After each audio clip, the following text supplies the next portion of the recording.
गोविंद बोलो हरि गोपाल बोलो,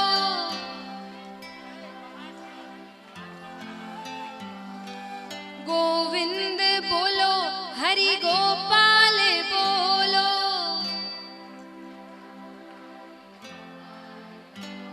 श्री राधा रमण हरि गोविंद बोलो,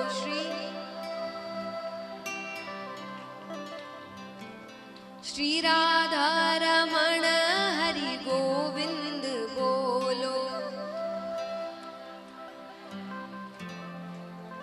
आइए मीठी मीठी तालियों के साथ सभी भक्त एक साथ। गोविंद बोलो हरि गोपाल बोलो, गोविंद बोलो हरि गोपाल बोलो, गोविंद बोलो हरि गोपाल बोलो, गोविंद बोलो हरि गोपाल बोलो, गोविंद बोलो हरि गोपाल बोलो, गोविंद बोलो हरि गोपाल बोलो, गोविंद बोलो हरि गोपाल बोलो, गोविंद बोलो हरि गोपाल बोलो। श्री राधा रमण हरि गोविंद बोलो, श्री राधा रमण हरि गोविंद बोलो, श्री राधा रमण हरि गोविंद बोलो, श्री राधा रमण हरि गोविंद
तो महाराज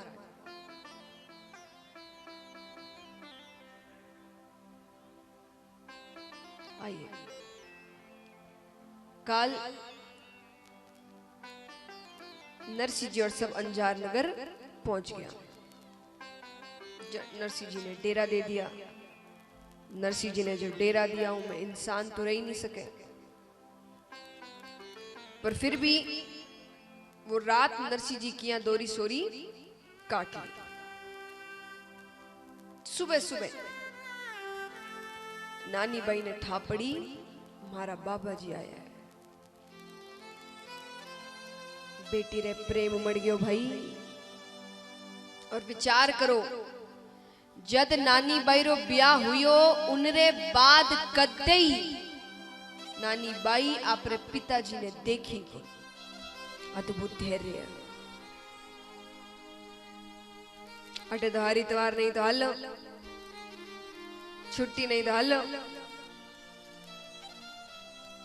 सीखो, सीखनो होवे तो नानी बाई सीखो, सीता जी सीखो, द्रौपदी जी सीखो। इन सब से आपा सीखना बंद कर दिया।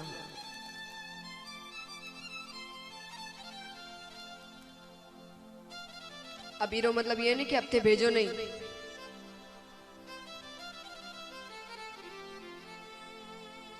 ये मत सीखो कि देखो पीहर नहीं जा रही है। नहीं, मैं ये सीखने को नहीं कहूं पीहर क्यों नहीं जाएंगे, हमारा घर है, अपने घर तो सभी जाएंगे। धैर्य सीखो, क्योंकि पीहर नहीं जाना बहुत बड़ी बात होती है। आधी जिंदगी जहां आपने गुजारी हो उसको पूरी तरीके से छोड़ देना बहुत बड़ी बात होती है। वर्षों तक अपने पिताजी का चेहरा तक नहीं देखना। और चलिए चेहरा नहीं देखना आज के समय में, तो फिर भी ये बात इतनी बड़ी नहीं है, क्योंकि आज के समय में फोन इत्यादि आ गए हैं, कॉल्स है, वीडियो कॉल्स है, कि आप जान सकते हैं कि व्यक्ति कैसा है, कैसी तबीयत है, परिस्थिति कैसी चल रही है, बातचीत कर सकते हैं, मन हल्का कर सकते हैं। सारी व्यवस्थाएं आज के समय में है, पहले ऐसा नहीं था। पहले अगर किसी व्यक्ति के बारे में जानना है तो या तो चिट्ठियों से बातें होती थी, या कोई व्यक्ति जाए दूसरे गांव तो उसको आने जाने में भी, अब मान लीजिए चिट्ठियां तो बात कर नहीं सकते, नरसिंह जी बात भी नहीं करते थे, तो नानी बाई किसी न किसी व्यक्ति को वहां भेजती थी कि पता करके बताओ वो कैसे है। कई बार खबर नहीं मिलती थी, किसी व्यक्ति को फिर भेजे कि भाई जाओ, तो उसको जाने में लगेंगे 3-4 दिन। अब वहां जाते ही तो वो ऐसा नहीं है कि फोन में बता दे कि भाई फिर वो वापस आएगा, उसको लगे 3-4 दिन, ऐसे 6-7 दिन निकल गए। वो 6-7 दिनों में नानी बाई पर क्या बीतती है सोचिए, जब उसे नहीं पता कि उसके पिताजी कहाँ हैं। और कभी कभी ऐसे ख्याल, कहते ना जब तकलीफें होती हैं तब ख्याल भी बुरे ही आते हैं। तकलीफों में अगर अच्छे ख्याल आए तो तकलीफ इतना तकलीफ दे ही ना कभी किसी को। और उस समय ख्याल भी ऐसे ऐसे आते हैं जो और आपको डरा देते हैं। अब यहाँ खबर नहीं मिल रही तो और ख्याल आने लग जाते हैं कि नहीं है, उम्र तो हो चुकी थी, ऐसा तो नहीं कि बहुत युवा थे नरसिंह जी, बुजुर्ग हो चुके थे वो, तो क्या बीतती है उस पर, उस बेटी पर। उसे नहीं पता उसके पिताजी कैसे हैं। पर इन सब के बावजूद अपने ससुराल में अपना सारा फर्ज निभाया उसने, धैर्य रखा, अपना धैर्य टूटने नहीं दिया। आजकल हम छोटी छोटी बातों पर हाथ उठा लेते हैं। मैं देखिए ये नहीं कहती आप अन्याय सहिए, अन्याय किसी को नहीं सहना चाहिए।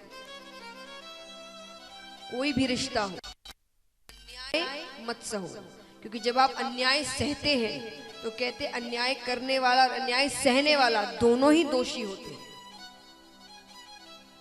पाप दोनों को ही चढ़ता है कि तुम ये जानते हो कि वो अन्याय कर रहा है, फिर भी तुमने उसे देखा, सहन किया, किसी को बताया नहीं, तो दोष आपको भी उतना ही लगता है।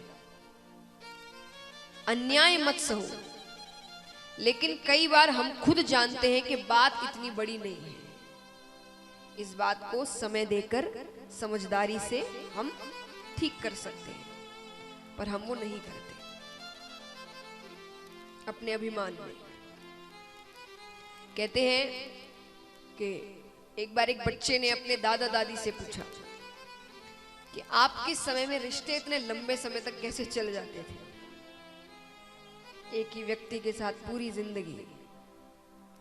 जिंदगी इतने ध्यान से के उतार चढ़ाव जो भी आ रहे हैं सब चीजों में दोनों ने साथ निभाया, ये कैसे कर लेते थे आप? तो बुजुर्गों ने, दादा दादी ने जवाब दिया कि हमारे समय में अगर कोई चीज टूट जाती थी तो हम उसे जोड़ने की कोशिश करते थे, तुम्हारे समय में उसे फेंक देते, टूट गई तो फेंक दे, हमारे समय में फेंकते नहीं थे। तो कोई चीज अगर टूट गई है उसे जोड़ने की कोशिश करो, तब तक जब तक ये समझ आ जाए कि अब वो इससे ज्यादा जुड़ नहीं सकती, ज्यादा कोशिश करेंगे तो वो पूरी तरीके से बिखर जाएगी, तब तक कोशिश करो। जब लगे नहीं है बिखरने की हालत में, तब आपका छोड़ना सही माना जाएगा। थोड़ा सा अगर कुछ टूट गया उसको फेंक देना तो गलत बात है। करते भी हम ही हैं और फिर कहते हैं आज के समय में रिश्ते ऐसे हो गए हैं। तो आज के समय में लोग थोड़ी कोई दूसरे ग्रह से आए हैं, लोग तो हम और आप ही हैं। कहते हैं देश खराब है, ये खराब है, वो खराब है, तो उसको खराब कर कौन रहा है? दूसरे ग्रह से लोग आकर कर रहे हैं, हम ही तो कर रहे हैं। देश खराब नहीं होता, वहां जो रह रहे हैं वो उसको कैसा बनाते हैं उस पर निर्भर करता है। तो महाराज नानी बाई बहुत राजी है कि आज पिताजी रो दर्शन हसी और बिया भी बाप और बेटी रो संबंध अलौकिक हो। बाप की तई बेटा ने लाड़ लड़ावे, मोटरसाइकिल दिलावे, पण पिताजी रो सोच जितो एक बेटी करे और कोई नहीं करे।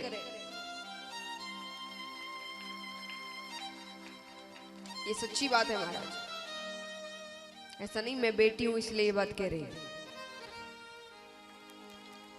हो सकता है, देखिए जो माता पिता बैठे हैं वो इस बात को अच्छे से समझते हैं, जो युवा बैठे हैं उनको बात थोड़ी बुरी लग सकती है। युवा यानी लड़के बैठे हैं जो, आप मेरी बात शायद अभी ना समझे, पर आप ये तब समझेंगे जब आप पिता बने और आपकी बेटी हो, फिर आप भी पूरी दुनिया में सबसे ज्यादा प्रेम उसी से करेंगे। ये लिख कर ले लीजिए मुझसे। तो उनका रिश्ता अलौकिक होता है। कहा माँ बेटे का, भगवान ने सबको हर चीज बांटी है सही तरीके से। अगर पिता और बेटी का रिश्ता बहुत अलौकिक होता है तो माँ और बेटे का भी होता है। तो महाराज बाप बेटी रो संबंध बहुत खास हुआ है। पिताजी ऑफिस हुआ है तो कोई काम करे, बेटो कोई काम करे, माँ पर बेटी कोई भी काम करती हो वह पहले आवे पिताजी। माई कदे कदे आवे तो रोज ही आवे। वो कुछ साल शुरुआत के रहे कि भाई जाओ दरवाजे पे और वो फिर हो गए चलो रोज रोज आवे, रोज कौन दरवाजे पे जावे, पर बेटी पहले आवे। वो बाप जब तक बेटी आप रे घरे रहे वो कदे ही नहीं जतावे कि मैं थारे सु कितो प्रेम करूं, पर जब वो ससुराल जावे नहीं तो नहीं चाहते हुए भी उनको सारो प्रेम उनकी आंखें बह जाए। और बेटी कहे पिताजी मैं थारो दाई जो संभालन नहीं ले जा रही हूं, मैं थारो प्रेम जो आंखें बह रहे वो संभालन ले जा रही हूं। तो महाराज देखिए मैं बाप और बेटी के संबंध में जोर दे रही हूं इन वास्ते कि थे बेटी ने बेटा सु कम मतियां। बेटा होया जने उत्सव, बेटी हुई जने शोक मती करो। बेटा होता है उत्सव मनाते हैं ना, क्या नाम होता है उस उत्सव का, या उसको क्या स्वरूप मानते हैं? कृष्ण का। आपको लगता है जिस कृष्ण ने हमेशा राधा को आगे सम्मान दिया है, उनका मंदिर होता है तो किसका मंदिर कहते हैं? राधा कृष्ण। भजन गाते हो राधे राधे जपो चले आएंगे बिहारी। अगर भगवान को बुलाना है तो किसको मनाना पड़ेगा? तो जिस घर में राधा को इस तरह से आप अपमानित करेंगे उस घर में कृष्ण आता है। फिर ऐसा नहीं है कि वहां बेटा होता नहीं, होता है, पर वो कृष्ण नहीं होता, कंस होता है। क्यों? क्योंकि कंस ने अपनी बहन को कारागार में डाला था, अपनी बहन के 6 बच्चों को मार दिया था।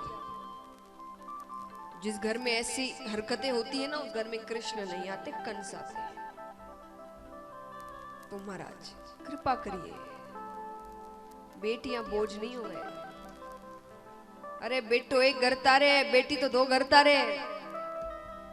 पिताजी रो घर और आप रो ससुराल। और हमारा नाना जी कहता कि बेटियां तो 3 घर तारे, पिताजी रो घर, आप रो ससुराल और नाना जी रो घर। बेटियां तो 3 घर तारे। आप चिंता मत करो, कहीं ओसी कहीं नहीं ओसी, ब्याह कटे ओसी, वो सब ठाकुर जी कुछ दिया है, सोच समझ कर दिया है। एक बात बताओ, थे ज्यादा होशियार के ठाकुर जी? कौन है होशियार बताओ? थे भी हो सको, भगवान दिमाग दिया है। कौन होशियार बताओ, जोर से बताओ। तो क्यों होशियारी लगाओ? जब भगवान कुछ दिया तो उसको प्रसाद समझकर ग्रहण करो। वो सोच विचार के दिया है, भविष्य देख कर दिया है, किसके भविष्य में बेटी सही है, किसके भविष्य में बेटो सही है। और देखो महाराज, एक सच्ची बात बताऊं, बुरो मत मान जो, पर सच है, बेटो बेटो तब तक ही रहे जब तक शादी नहीं हो जावे। बेटी जिंदगी भर बेटी रहे। एक घटना सुनाती हूं मैं आपको। एक बार नई नई शादी हुई, युवक युवती की नई नई शादी होती है। अब शादी के बाद हम सब जानते हैं कितने रीति रिवाज होते हैं, कितने मेहमान मिलने आ रहे हैं। पति पत्नी को समय ही नहीं मिल रहा कि एक बार बैठकर थोड़ी बात तो करे, समय बिताए, बिल्कुल समय नहीं। अंत में परेशान होकर दोनों एक कमरे में गए और कहा, दरवाजा बंद कर दिया कि अब किसी के भी रिश्तेदार आएंगे दरवाजा नहीं खोलेंगे, चाहे तुम्हारे आए चाहे मेरे आए। दोनों ने हामी भर दी, ठीक है। थोड़ी देर बाद कोई चाचा मामा इत्यादि आए, दरवाजा नहीं खोला। उसके कोई परिवार के आए, लड़की के, दरवाजा नहीं खोला। फिर थोड़ी देर बाद लड़के के माता पिता आए, खटखटा रहे। बेटे का मन किया खोलने का, पर थोड़ा कठोर बनाओ, उसने दरवाजा नहीं खोला। फिर बेटी के माता पिता आते, एक बार खटखटाया, 2 बार खटखटाया, बेटी अब धीरे धीरे आंसू गिरने शुरू हुए। चौथे खटखटाते ही बेटी ने दरवाजा खोल दिया। चलो ये बात तो आई गई हो गई। अब कुछ समय बाद उन दोनों को एक बेटा होता है, बहुत अच्छा उत्सव मनाया, बधाइयां बांटी। कुछ समय बाद एक बेटी होती है। बेटी हुई तो उस युवक ने, पिता ने खूब बड़ा उत्सव किया, पूरे गांव को बुलाया। इतना बड़ा उत्सव उसने अपने बेटे के लिए भी नहीं, किसी के लिए नहीं किया, इतना बड़ा उत्सव। पत्नी को बड़ा आश्चर्य हुआ कि लोग बेटा हो तो उत्सव मनाते हैं, नंद उत्सव मनाया जाता है इतना धूमधाम से, और आप बेटी के लिए इतना बड़ा उत्सव मना रहे। उस पति ने एक ही बात कही कि मेरे लिए दरवाजा ये खोलेगी।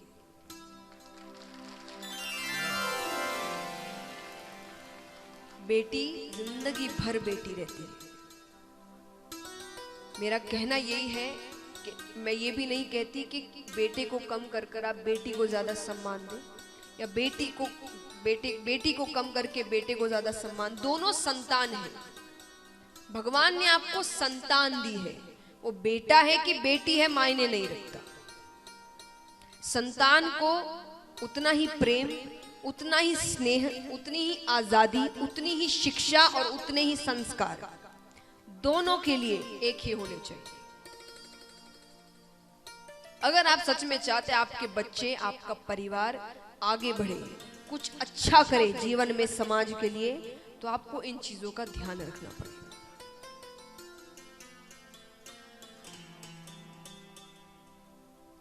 तो महाराज आज नानी बाई बहुत राजी है कि आज पिताजी रो दर्शन हो।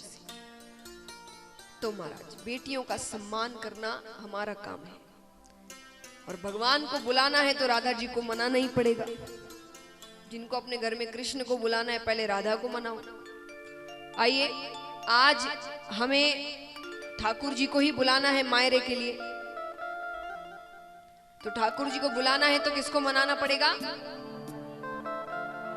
राधा जी को। तो आइए राधा जी को मनाते हैं कि वो ठाकुर जी को जरूर लेकर आए मायरा भरने के लिए आज। कुछ ऐसा इंतजाम हो जाए, किशोरी कुछ ऐसा इंतजाम हो जाए, किशोरी कुछ ऐसा इंतजाम हो जाए, किशोरी कुछ ऐसा इंतजाम हो जाए, सुबह पे राधा राधा राधा नाम हो जाए, सुबह पे राधा राधा राधा नाम हो जाए, किशोरी कुछ ऐसा इंतजाम हो जाए। किशोरी कुछ ऐसा इंतजाम हो जाए, जब गिरते हुए मैंने तेरा नाम लिया है, जब गिरते हुए मैंने तेरा नाम लिया है, तो गिरने न दिया तूने मुझे थाम लिया है, तो गिरने न दिया तूने मुझे थाम लिया।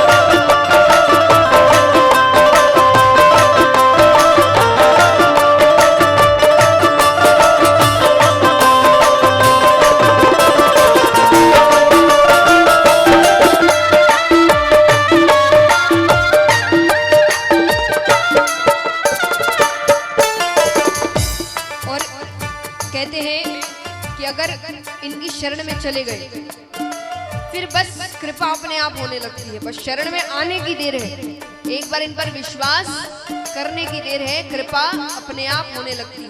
भक्त कहते हैं, तुम अपने भक्तों पे कृपा करती हो श्री राधे, तुम अपने भक्तों पे कृपा करती हो श्री राधे, उनको अपने चरणों में जगा देती हो श्री राधे, उनको अपने चरणों में जगा देती हो श्री राधे, तुम अपने भक्तों पे कृपा करती हो श्री राधे, तुम अपने भक्तों पे